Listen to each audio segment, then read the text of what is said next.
So good afternoon, everyone. Hopefully everyone's enjoying their lunch and the great event here for the week in Chicago. You know, life-changing innovation is really at the heart of what all of our companies do to improve patient care. And you know, no matter what the size of medical technology companies, have many critical partners at every stage of their growth.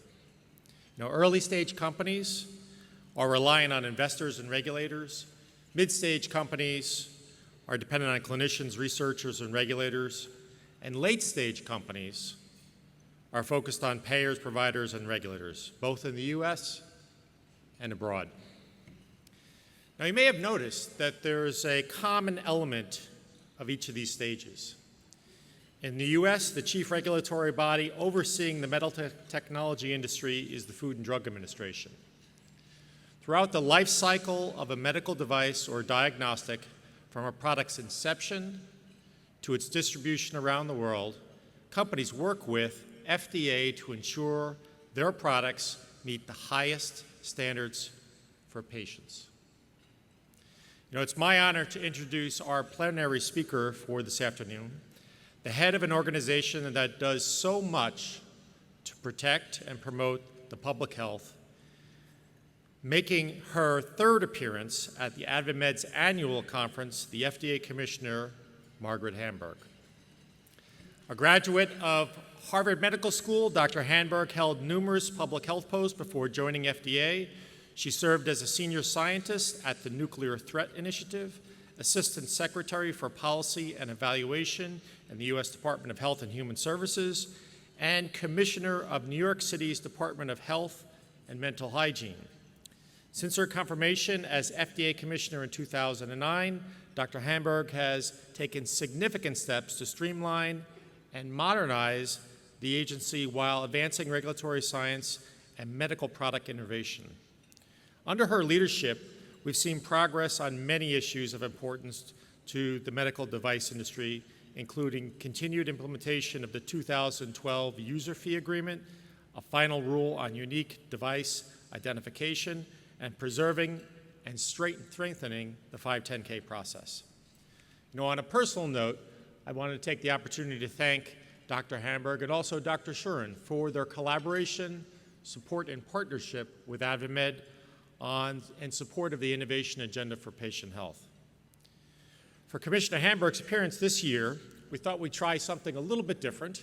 So we're going to do essentially the Peggy Hamburg Unplugged session today. So the most interesting part of the conversation is always about the Q&A, so we're going to do something different. To take charge of the Q&A with the Commissioner Hamburg, it's my pleasure to welcome back to our annual conference one of the country's most renowned healthcare analysts, Susan Dentzer.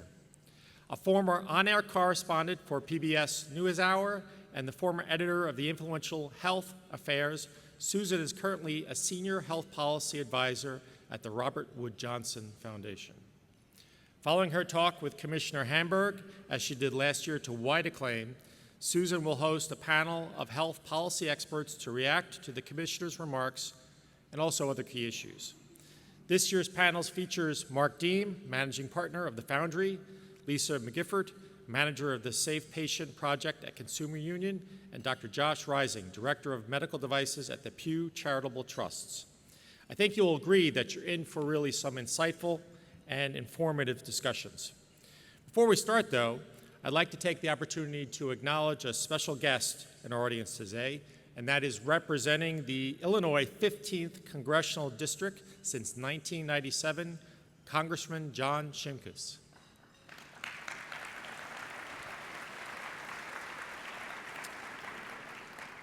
As a member of the House and Energy Commerce Committee, Congressman Shimkus has been a strong supporter of Chairman Upton's 21st Century Cures Initiative. Congressman Shimkus has also been a very strong advocate for the medical device industry, and Congressman Shimkus, we welcome you to AdvaMed 2014. And now, without further ado, ladies and gentlemen, please join me in welcoming to the stage FDA Commissioner Margaret Hamburg and Susan Dentzer.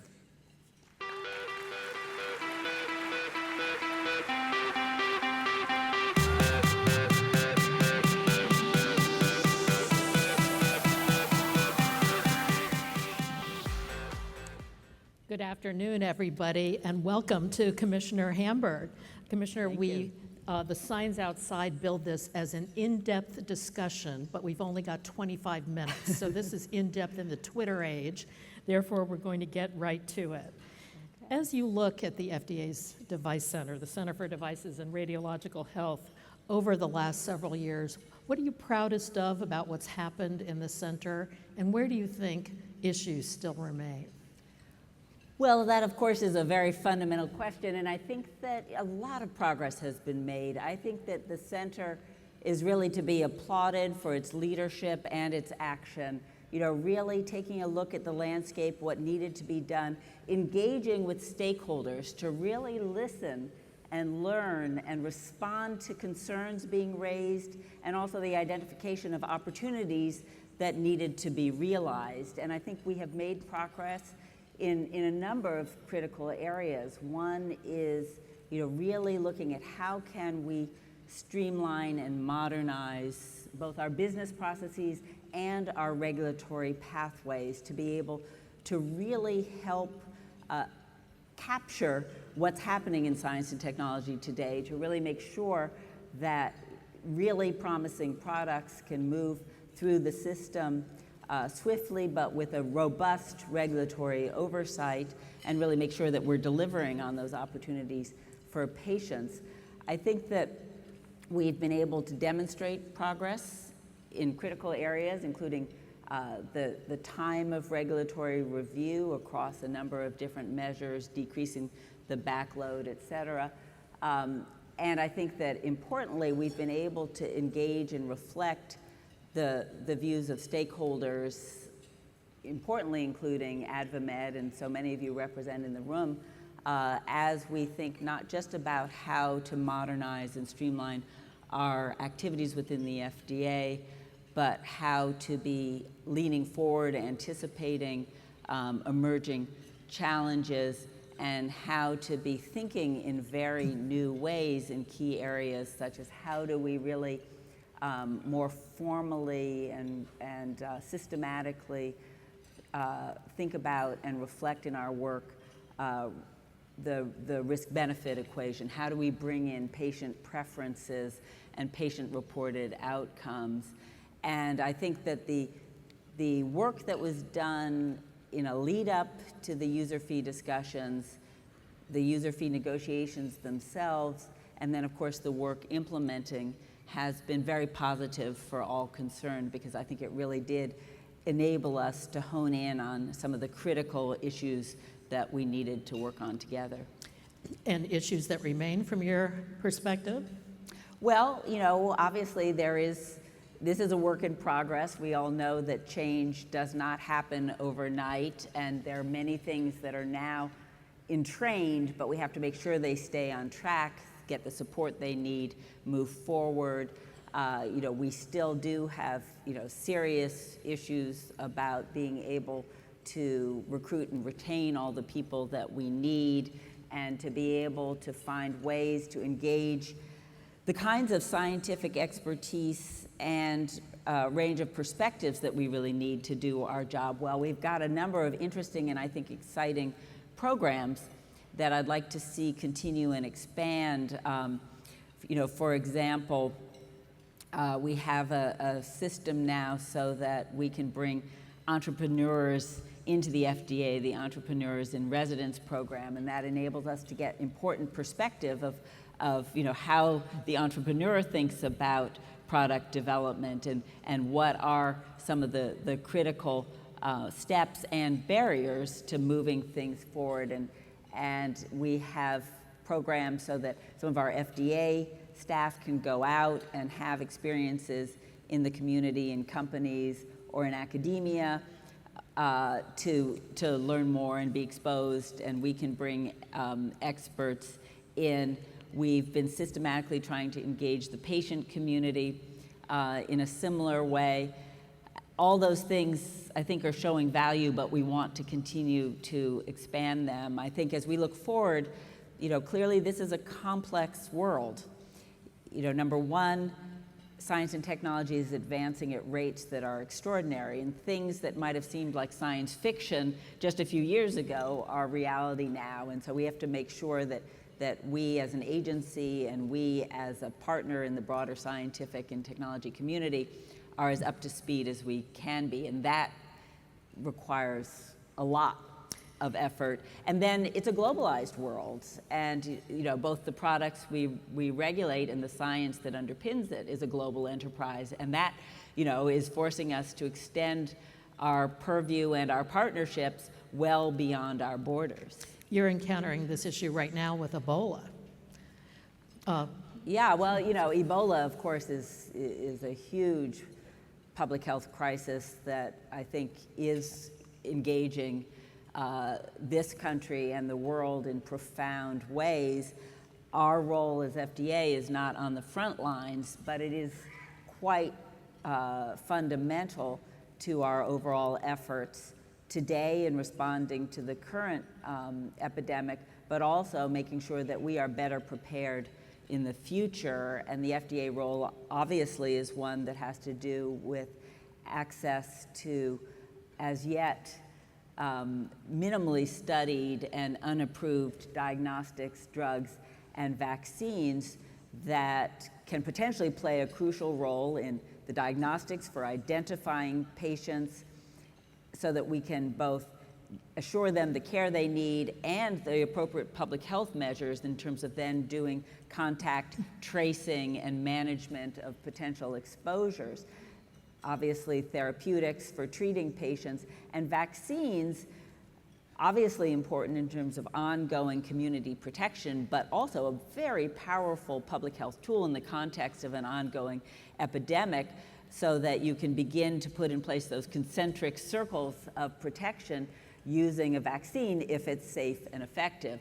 So we feel a real sense of urgency to make sure that, that we are working with all of our partners and in a complicated environment to move as quickly as we can, but not lose sight of the fact that we have to make sure that these products provide some real utility and reliability for the purposes that they're intended. So it's been a very intensive time. We also have been involved in making sure that there's not health fraud in this area, and I regret to say that whenever there's a serious public health and medical challenge like this, there usually is health fraud, and we've seen some amazing products being sold and sometimes capturing the attention and interest of leaders because they are alleged to hold such promise. We've seen, for example, a chocolate bar with silver nanoparticles and a marijuana constituent that is guaranteed to cure Ebola.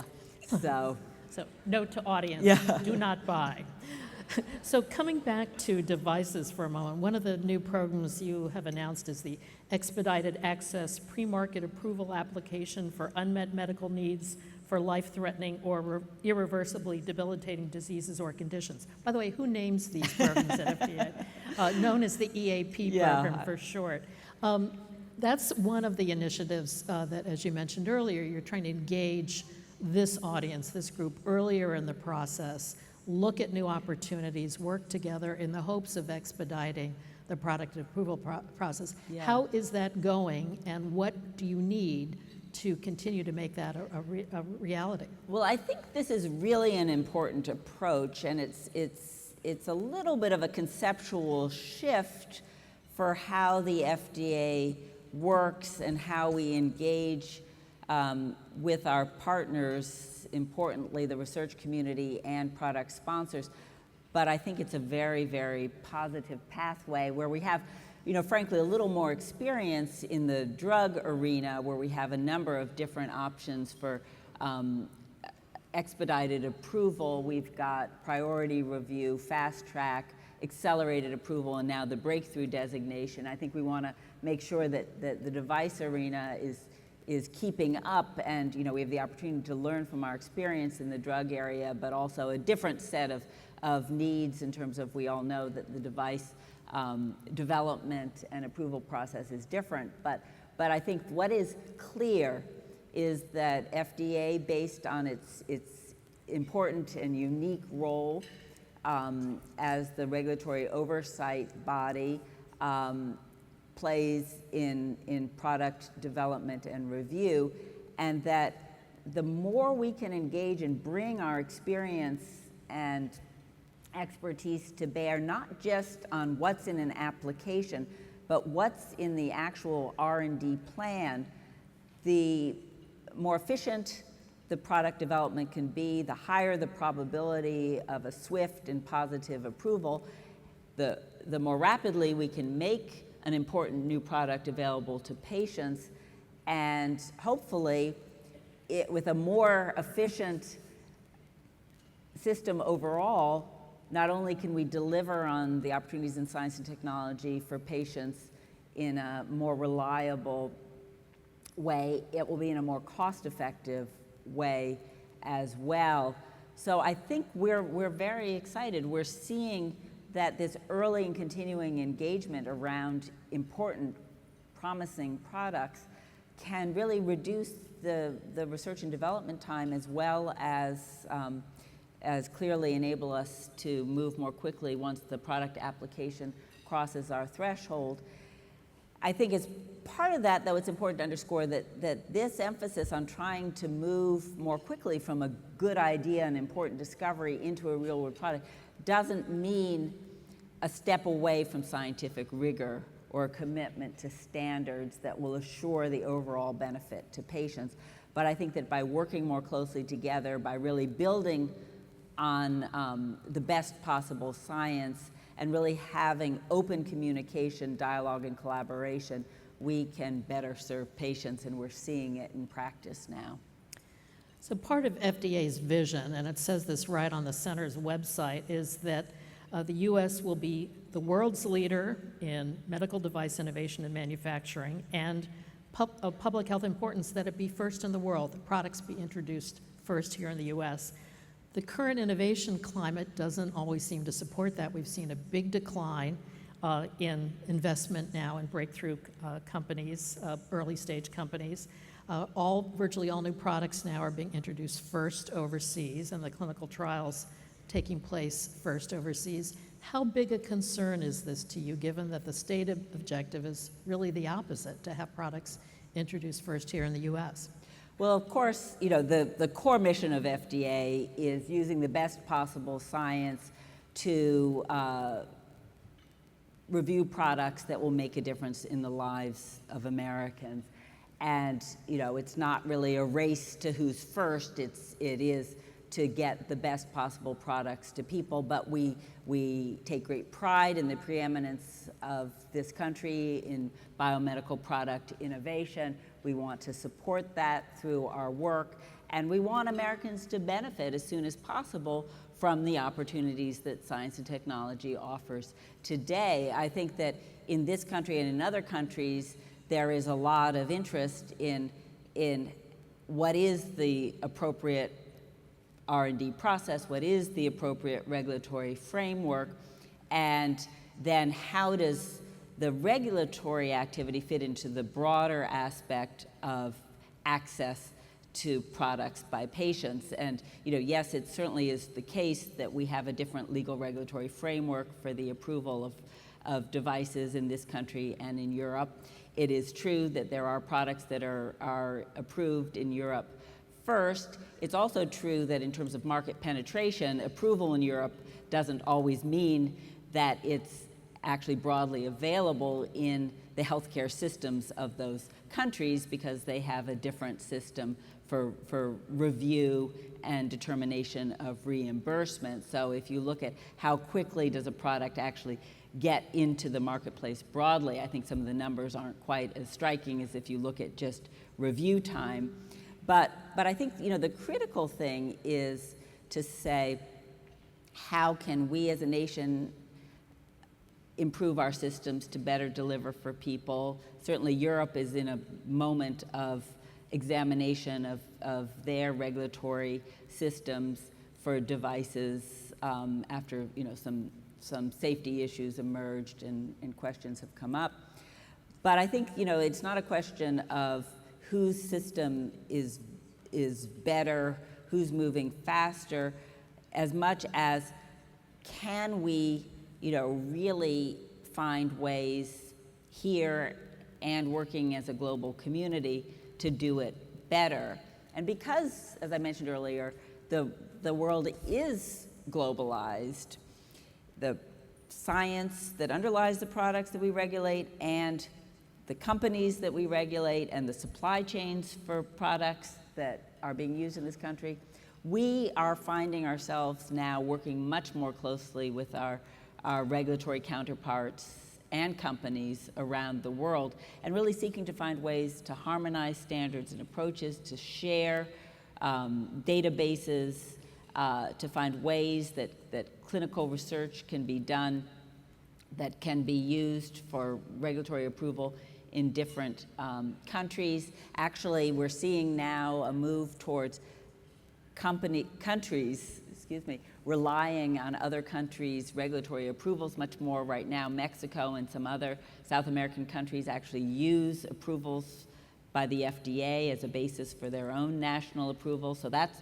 quite a dramatic change.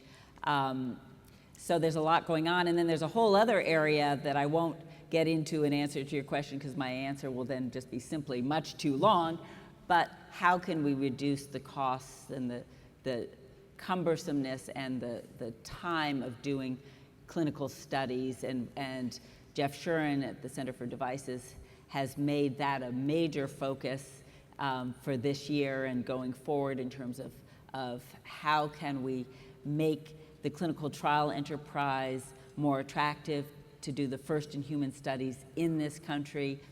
It is an interest and a commitment that is mirrored not just in the Device Center and FDA, but also more broadly within the HHS family, so to speak, at the present time, looking systematically at that. I think we're going to make some real progress, and it's also an area that Congress has identified as a potential area for action through the 21st Century Cures initiative that Chairman Upton has taken on, which I think has been really a very promising and important galvanizing focus for important discussions around issues like this. We take what you say obviously very seriously, but time still matters. It matters for patients, it matters for companies, especially early stage companies struggling in many instances to hang on. The lag between product introductions in Europe versus here is still more than 3 years. But as I said, that if you look at true market penetration, I think the numbers aren't quite that dramatic, but there are differences, there's no doubt about it, and we want to try to address it. And as you harmonize with Europe, does that mean we'll get closer to their Well, as timeline? I said, Europe is in a period of review of their device regulation, and we are clearly making changes in ours, and as we both are undergoing transformation and change, we are talking a lot together and want to work together because at the end of the day, that is what will best serve patients, and that's our primary goal.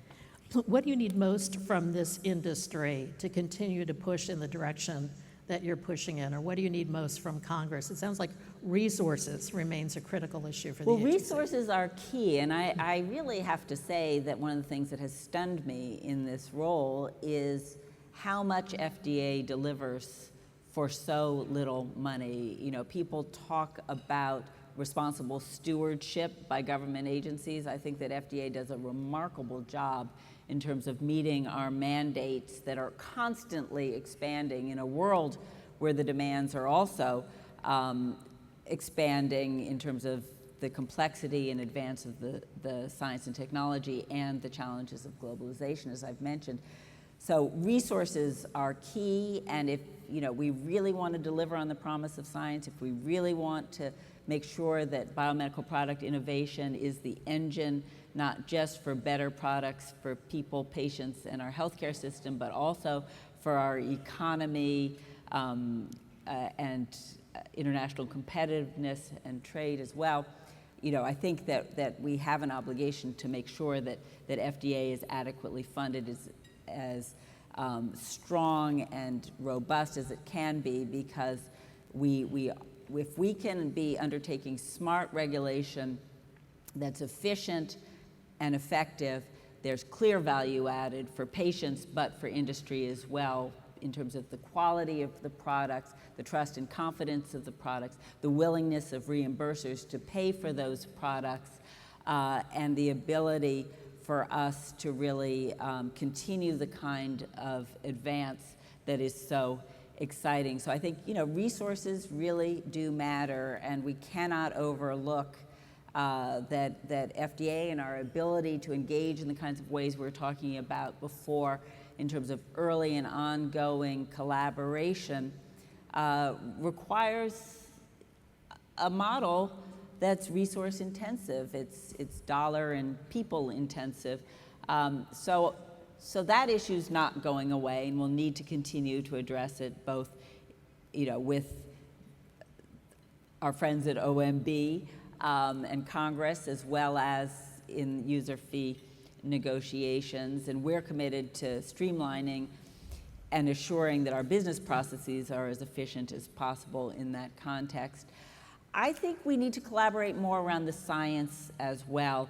I do think that there are critical areas that are of value across whole domains of products, whole product categories, where we can do the best job possible if we work together across sectors to build the science base, to validate the biomarkers, to design the new, more innovative clinical trial design, to create the computer models and simulations, et cetera.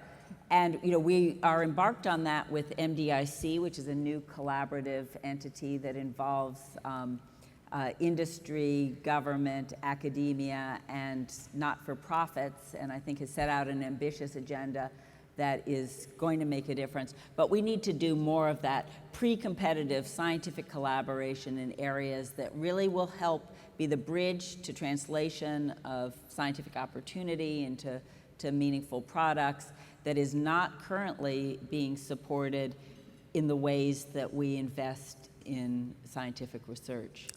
Well, Commissioner Hamburg, our in-depth interview has rocketed by. Thank you so much for joining us. We'll let you get back now to Ebola. Thanks again for being with us today. Thank you so much. Thanks.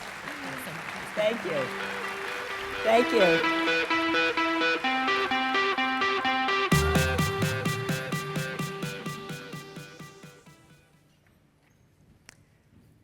We are now going to be joined by that panel that Gary advertised earlier. As we're rearranging the stage and the panelists are coming on, let me tell you a little bit more about them.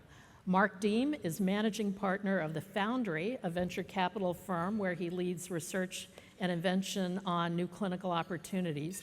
He has more than 20 years of experience in the design, testing, and manufacture of medical devices, including as a senior member of the research and development team at Medtronic Micro-Interventional Systems. He's also a co-inventor on more than 150 issued and pending U.S. patents. We're also going to be joined by Lisa McGiffert, who, as you heard, directs the Patient Safety Project at Consumers Union. That's a highly successful campaign that initiated infection reporting legislation in almost every state. She speaks regularly as the consumer voice on patient safety issues and has spent more than 20 years as a senior policy analyst for Consumers Union and the Texas Senate Committee on Health and Human Services, where she's worked on a broad array of health policy issues, including health insurance and access to care. We'll also be joined by Dr. Josh Rising, who directs Pew's Medical Advice Initiative, which seeks to facilitate innovation of certain new medical devices and to strengthen medical devices by improving tracking of safety. Before joining Pew, he helped establish the Office of Policy in the FDA's Center for Tobacco Products. He has an MD and an MPH from Boston University. He's published in a number of peer-reviewed journals on, among other topics, children with special healthcare needs and the expansion of a county-run health insurance program. So let's bring our panelists out to join me on the stage, and we'll get going with our panel discussion.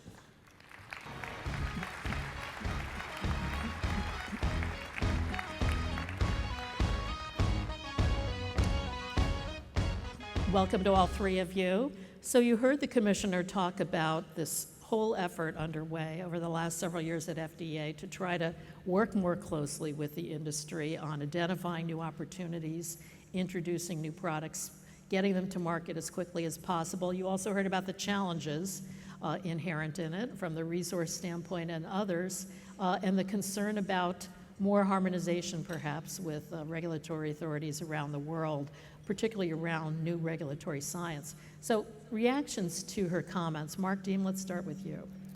I think we've seen some real progress in the relationship between industry and the agency in the last couple of years. I think we are optimistic about the positive impact that some of the new efforts going forward can have on getting the devices to the clinic, to the patients faster without compromising safety. Like EAP? Like EAP, I think that even you can take it all the way back to the first in human initiatives that are trying to bring the clinical trials back to the US. I think each of them are going to have their roles. I think the biggest challenge has been so far in seeing that vision that the senior management at the agency has really percolating down and being operationalized, down to the reviewer level. And that's just a big challenge that they're going to have to work through and that we're going to have to work through with them. What do you think is the issue there? It's a big agency, and people have been there for a long time and get used to working in a certain way and being within a certain set of guidelines and mindsets. And every one of the people there has the patient in their best interests at heart. And I think it's just going to take some time to realize that some of these changes actually are positives that don't put patient safety at risk at all, but in fact can ensure that the better products get there faster.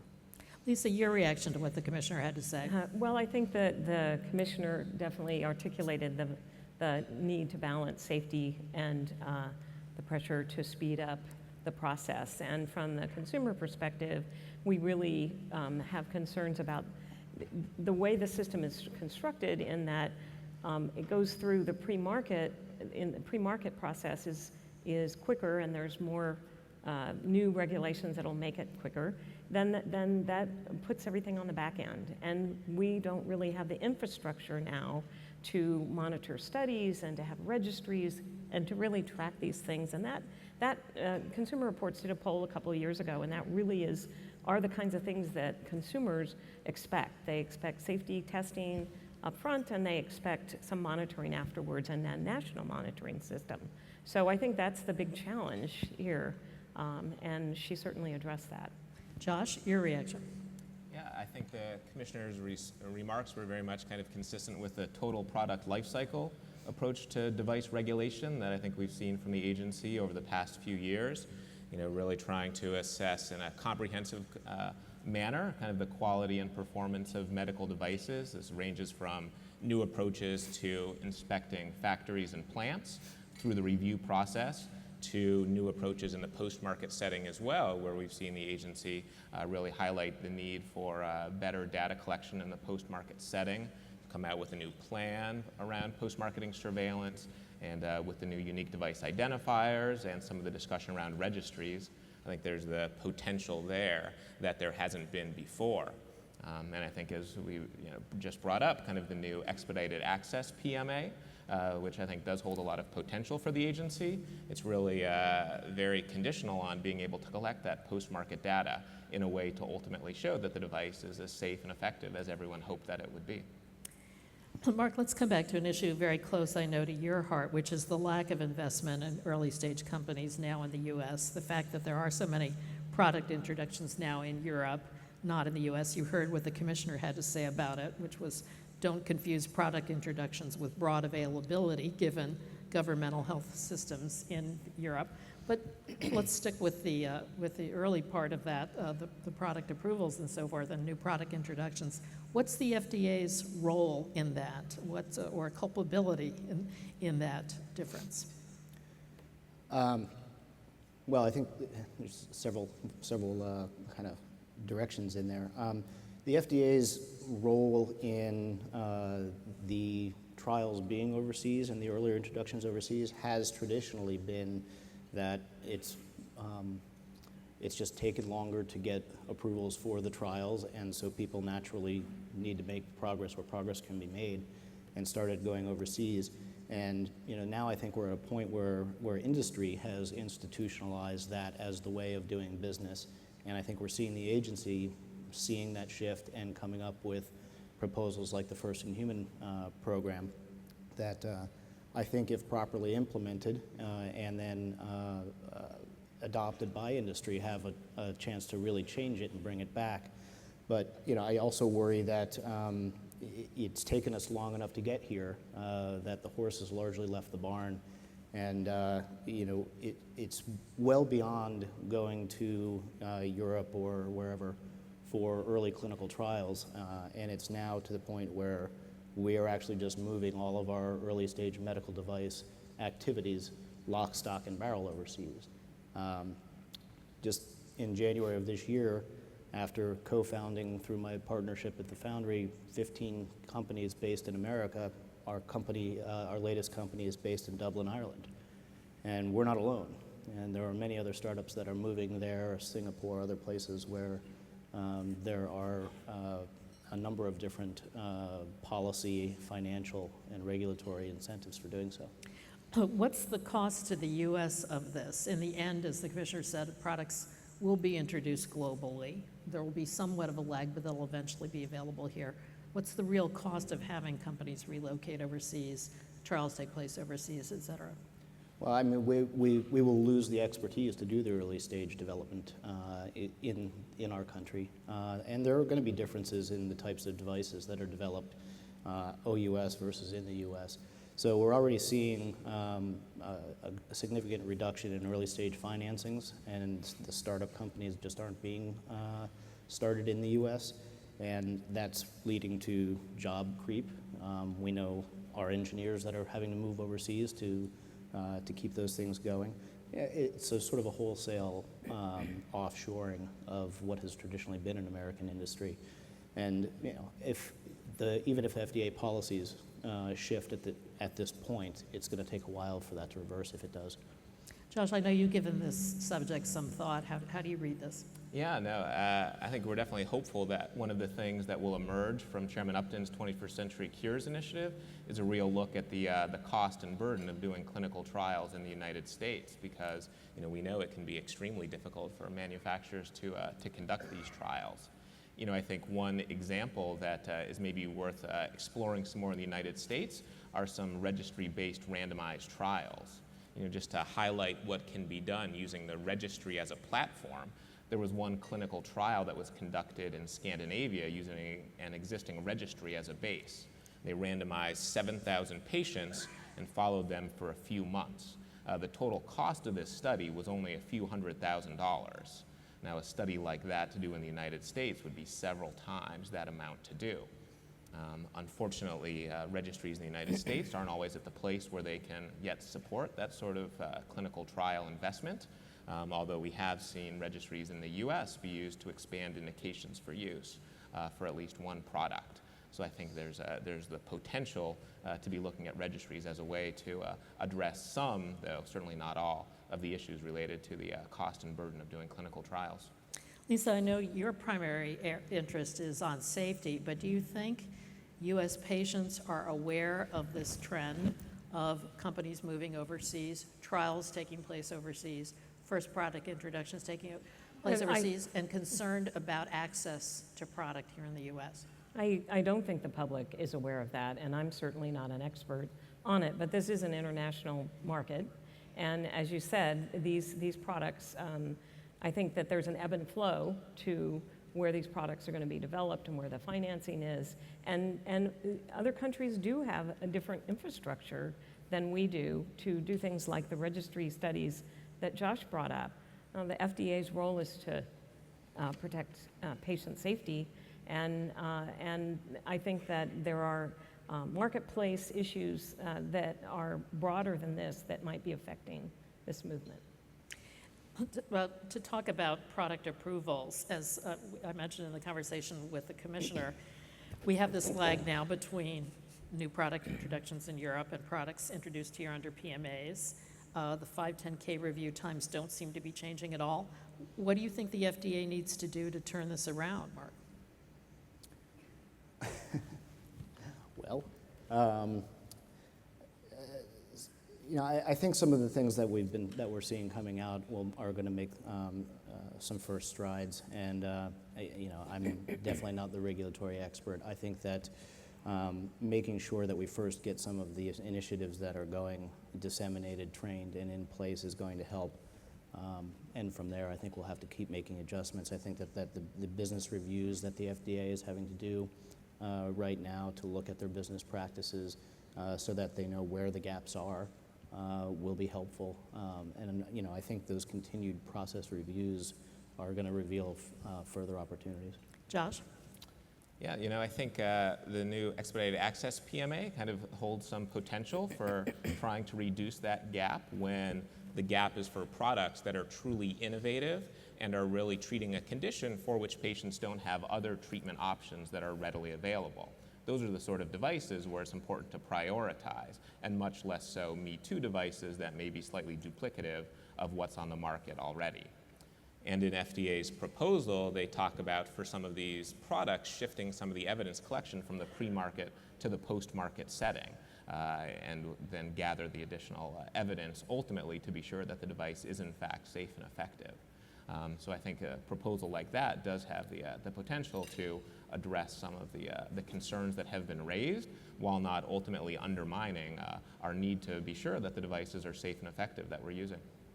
I think, just to comment on that, I think one thing that we do have to be mindful of, though, as we start looking at these expedited review processes for quote-unquote breakthrough products, or and not the Me Too type of products, is that in device development and evolution, we often don't know exactly what the biggest impact of a device is going to be until it gets out there and it does get into wider clinical use. And so to prioritize a certain set of products for an expedited review at the potential expense of the other families of products, I think would be the wrong way to go. So I think we just, tend to be a little bit wary of exactly what the definition of those products that are going to get the special review look like, and we want to make sure that, we have the opportunity to have these other products that can actually be a dramatic improvement to the healthcare system get out there and get used. I think the FDA is going to have to be prepared for sort of the changes in the marketplace. I went to a very interesting session this morning, and they talked about the future. The payers are going to require more evidence, more products that actually meet the gaps in clinical use, and what do they need in the clinical setting, and not just adding on to what's already there. And I think that's very hopeful, and that's involves, and the people in the panel talked about that involving interacting with the stakeholders, with not just the payers, but the institutions and the physicians, to find out what is it that is needed, and not just keep replicating things that are working pretty well, but do something to fill the gaps, not just for special needs and rare diseases, but for the general population. And we'll be having more conversation on that topic on our payer panel tomorrow morning, and I'm sure we'll hear much more about that perspective. So let's go back to the patient view on this. The FDA has been charged with taking patients' views of the risks and benefits into account in assessing whether to clear and approve products. How's that working, Lisa? Well, I think that most of it's very important to get the patient's views about how much risk they will accept in a product. But the emphasis has been on getting information from people who do have rare conditions or conditions that need new products, and they're going to bear more risk than maybe the general population. So I think it's very important for FDA to get input from just the consumer off the street, somebody who doesn't need anything. How much risk are they going to be willing to bear? They also need to get information from patients who've been harmed by devices to input their sense about what a device, what kind of information they need about devices and what kinds of risks they'd be able to take, as well as these groups that are really needing and new innovative devices to help with their diseases. So I think all of that is very important. Some things we've seen that FDA has done recently is revise the form for patients and doctors to submit adverse events so that it is a little bit more understandable. The prior form, I don't think anyone was able to complete. And so that, I hope, will facilitate more input from patients. Josh, what do you think? Is the FDA doing enough to engage patients in this process? Yeah, I mean, clearly patient preferences are extremely important. It, in fact, is why we're all here and why we're all working to make products that are improving the situation for patients. We know that some patients are willing to tolerate more risk, and those are kind of exactly some of the situations where, you know, FDA's new expedited access PMA could in fact be an important way to go. And I do think that oftentimes we don't have a lot of information around communication of risks and benefits to patients, especially when it comes to some of the FDA-approved products. So more understanding in that area, I think, would be extremely helpful in moving the science forward. And finally, it's been good to see that this has been one of the top priorities for the new Medical Device Innovation Consortium, is kind of helping understand some of the patient risk-benefit preferences and putting together a catalog as an initial step towards advancing the science in that area. I think there's also a risk that is overlooked all too often, and it's inherent in the conversation that we have around the delay of patients' access to new technology between the EU and the US. But there is also a risk to patients of not moving those devices along as expeditiously as possible. I mean, you can probably go and count the number of patients that didn't have access during the 4 years it took to get Edwards here, from there to here, that were non-surgical, that could have benefited from that technology. So I think we need to continue to recognize that risk to our patients exists as well. And I think it's really important to recognize that the general public, really the system is kind of out of step with the general public. They don't have any idea of the process, and when they hear about the process, they are concerned. And they think that someone is watching out for them, and they expect that. And they don't, when they hear about the process where, you know, whether it be the 510K process or the follow-up of studies being delayed, or, you know, while these devices are being placed into people without rigorous surveillance of it, those are things that really concern the public. And I think the FDA needs to pay attention to that. But as you made the point, there are several publics here. There are. Publics, That's right. with different expectations and different appreciations of risk versus benefit. Yeah. Well, let's move to the question of analysis of pre-market versus post-market data. The FDA issued draft guidance earlier this year that would change that balance with respect to breakthrough products to make those products available to patients more quickly. Is that the right approach to shift more of the balance onto the post-market data side? Josh? Yeah, no, I'm happy to start. You know, I think it's something that, as I've said, has tremendous potential. I think as long as it's used for a set of devices that really is narrowly targeted, when patients have a serious and life-threatening conditions and they don't have other good treatment options, then something like this could well make sense, assuming we have a good understanding of some of the patient preferences in that area as well. Yes, it can be difficult at times to determine, you know, is this really going to be a breakthrough therapy or not? And it's important to have at least a little, you know, data to back up why someone thinks that this device is going to be a real game changer for patients in those conditions. But under those circumstances, I think there's some potential value to it. Again, the key is that the data is ultimately collected in the post-market setting, and the more ways we can develop to do that efficiently in the post-market setting, then I think the more confidence FDA will have to use this pathway, because they know that the data ultimately is going to be there. Did you want to add something to that? Yeah, I mean, I think that the shift of data holds tremendous promise. It also holds tremendous cost in the way that we're doing it today. But I think generally the folks that I speak to in industry have been willing to take a look at making that trade-off. But we are going to have to be mindful of the cost burden that puts on it, and the cost burden that it shifts from the sponsor and FDA to the providers and payers, the hospital overhead of collecting the data for those. And I think we're going to have to be smart about allowing them to be adaptive as they go on. I think it was Mike Masalam I heard at a recent conference was talking about, maybe we do, when we're running these registries, we try to be smart about the data that we're collecting, looking at it, and over time, eliminating data sets that aren't providing significant value to the system and keeping those that do. I think if we can do things like that, and then we can leverage that data for additional indications, for broadening the indications as it becomes appropriate to do so, without having to do the extra studies on the side, I think those things all could be big potential benefits. And it's absolutely essential to beef up the post-market surveillance because of the lack of information when the devices are cleared or approved.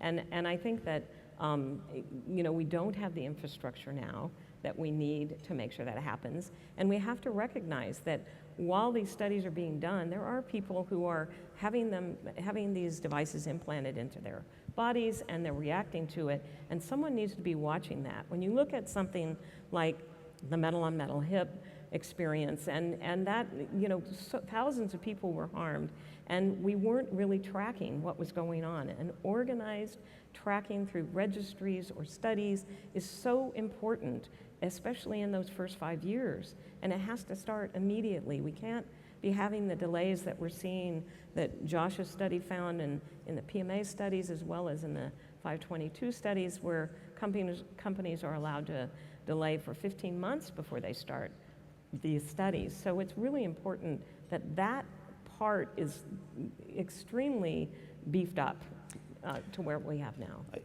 Let's let Josh say a word more about that study. What specifically did you find? Yeah, sure. We did an analysis recently of the post-approval studies that FDA had ordered for high-risk devices, kind of over the time period ending in 2011.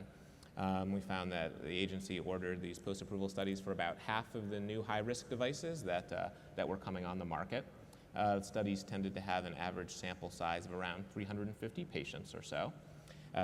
One thing that we did find is that the protocols were finalized when the device was approved for about 60% of the studies. And if the protocol wasn't finalized when the device was approved, then there was a lag of about 6 months until after approval when the protocol was finalized.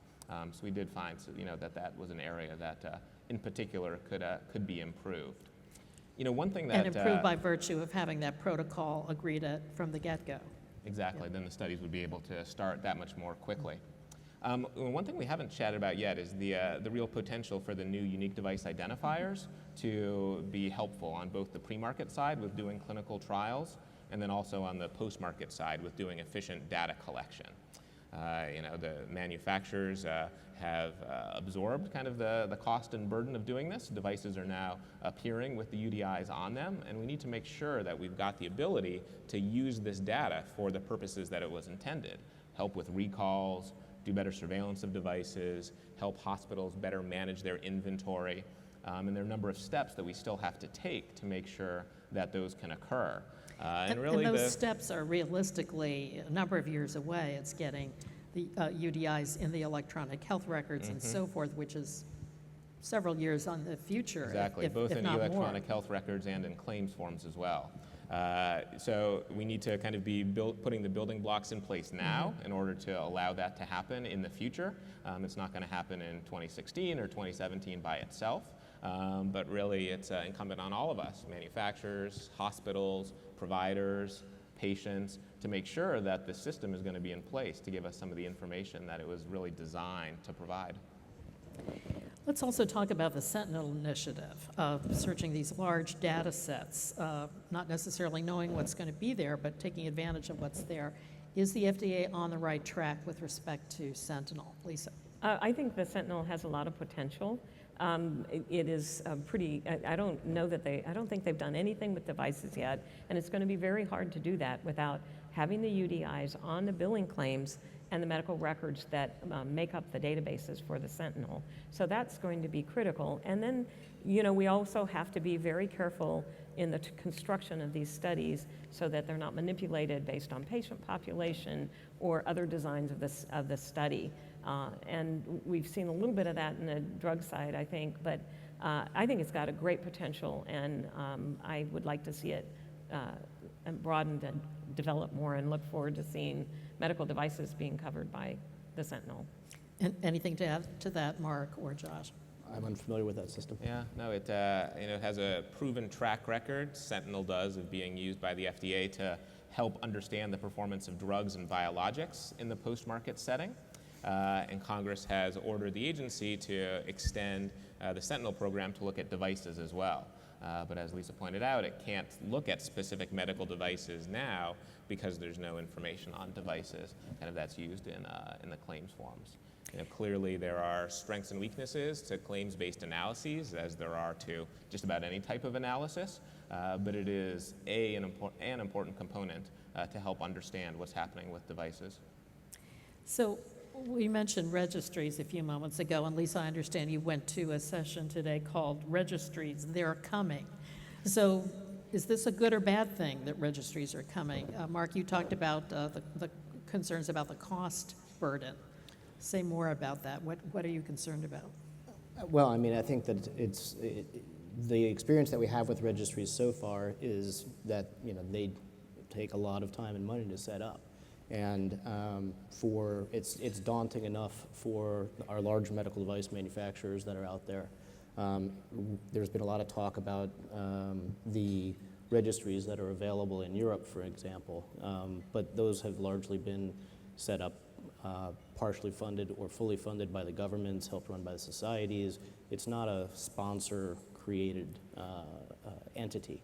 And so, trying to create a sponsor-created entity on, every trial that's out there is definitely going to be prohibitive, especially when you start looking into these smaller companies and how they get financed. And so, I like the promise, but I worry about the effect of that potential cost burden. And I think, we as a country need to continue to have and expand the policy level conversation around what is the value to us of getting these new devices, often coming from smaller companies, from the point of FDA approval to the point of further dissemination and use in the clinic. And my friends in the startup world these days are saying the FDA is not our problem anymore, guys. It's getting paid for anything. And so we're definitely focusing much more on the cost of further evidence development.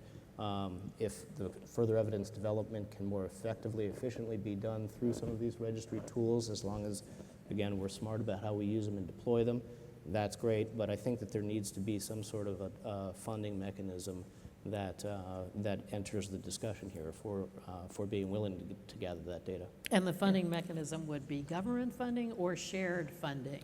I'm open to any any ideas that anybody has on how we get through that sort of another valley of death where you've got the evidence development but you don't have coding coverage and payment, and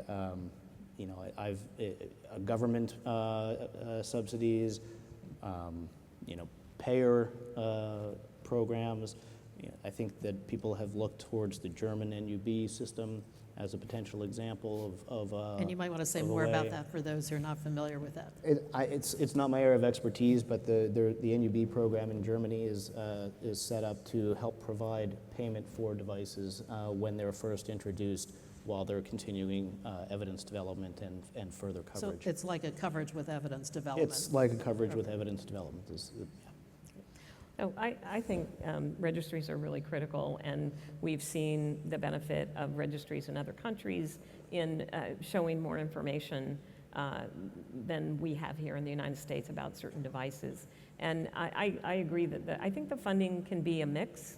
I think it could be fees, so everybody pays a bit into it. Could be fees for the users who want to use the data that they get. But it is a critical element in the post-market surveillance, and I think it's important to figure out ways to integrate the entry of the data at the point of delivery, and there's a lot of complaints about how much paperwork it takes. So there has to be work on making that better. And I also think that registries need to take look at the patient side, and that there's a real important role for registries for patients to submit information about their experiences about the devices that are being tracked in the registries, and to have a way for those registries to get that information and for patients to submit it. Josh, as you think through this whole shift now, where we're actually going to be putting much more emphasis on the post-market period here in order to buy the other part of the bargain, which is getting devices on the market more quickly, what has to happen on the registry side to make that possible? Yeah, no, absolutely. I agree with kind of most of the comments that have been made here. I think that it's important to really develop some additional efficiencies when it comes to how registries are conducted in order to deal with some of these cost challenges head on.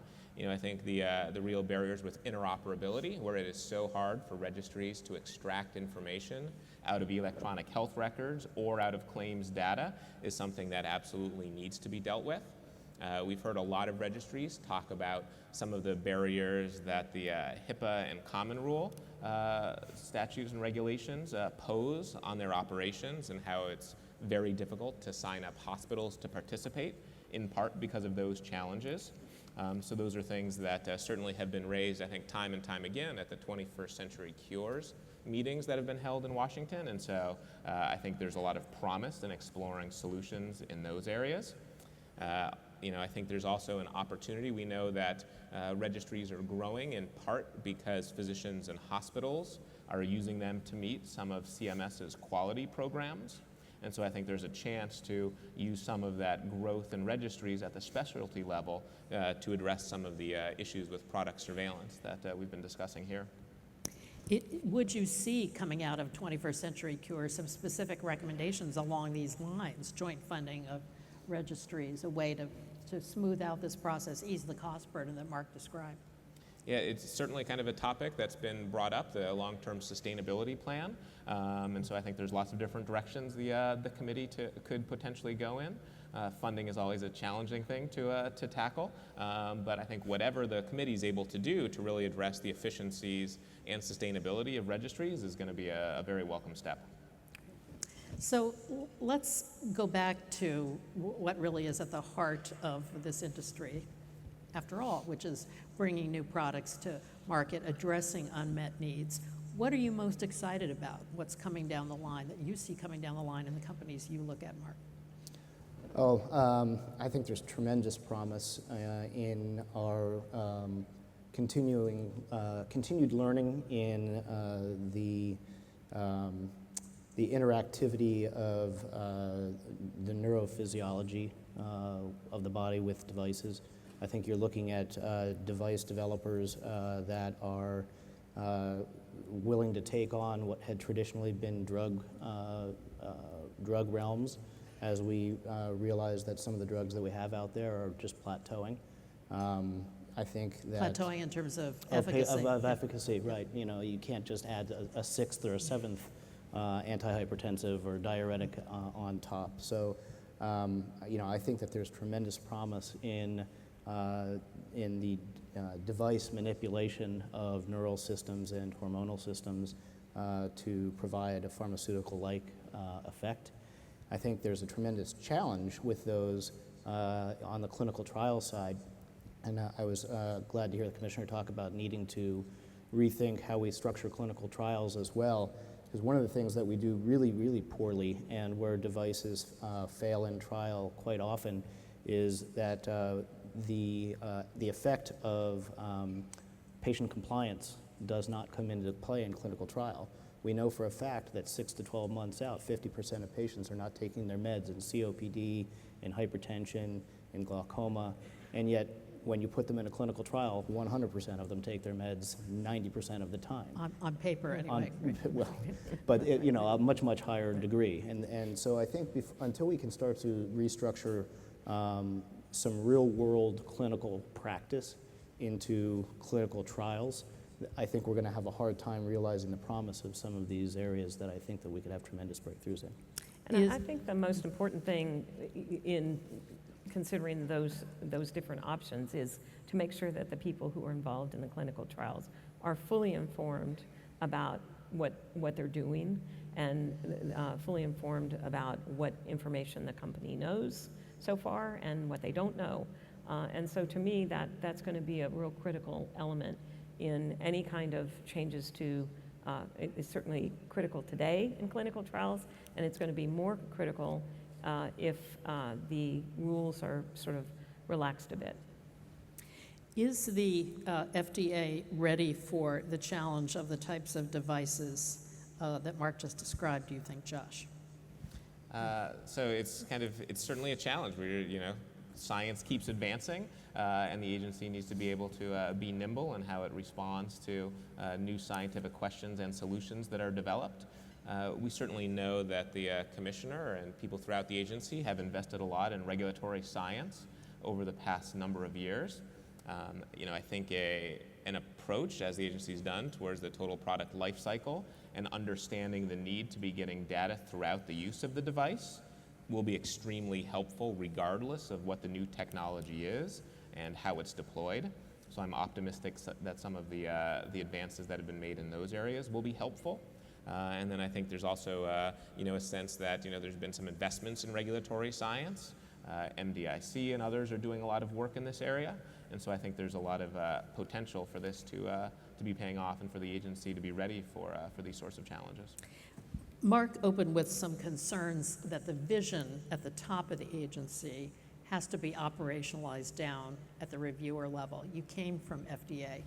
Did you see a disconnect between the vision at the top and the day-to-day work of the people in the trenches, many of whom, as Mark said, have been there for years? Yeah, no, it's a great question. It's always a challenge when managing a large entity, how to make sure that everybody kind of hears the messages and internalizes them.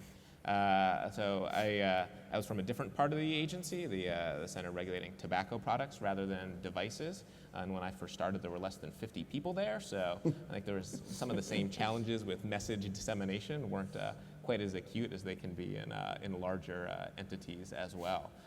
But certainly kind of, we've heard this can be a challenge. And I think it's, the proof is going to be kind of in some of the reaction that we keep hearing over the next few years. So just to recap what you all have said, we opened with your assessment about what the commissioner said, and Mark, you said you were optimistic, that you felt a lot of the signs coming out of FDA in the center of the last several years have been positive ones. Again, the concerns you had about operationalizing that down through the agency, we heard loud and clear. On the area of companies relocating overseas, trials taking place overseas, new product introductions being overseas, you said the horses left the barn on that. The horses left the barn.